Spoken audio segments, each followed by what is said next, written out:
ये मेरे सब्र का फल कौन खा जाता है।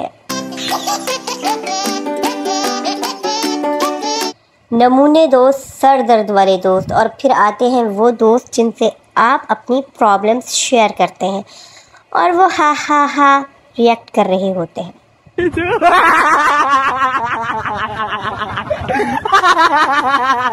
हजारों ख्वाहिशें ऐसी कि हर ख्वाहिश पे दम निकले, बड़ी सड़ी हुई गर्मी है, घर से बाहर कम निकले।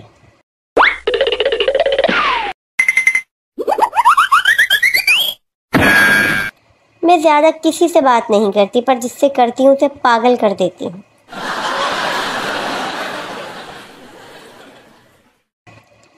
आज दिल कर रहा था कि कोई गहरी बात लिखूं, फिर सोचा कोई डूब गया तो लेने के देने पड़ जाएंगे।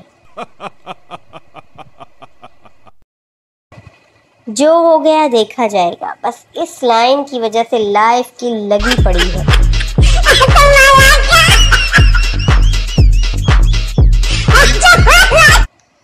आई ब्रोक अ कप, मामा कहती हैं तोड़ दो सारे बर्तन, तोड़ दो, तुम्हारा रिश्ता लेने जब आएंगे उनको लोटे में चाय दूंगी।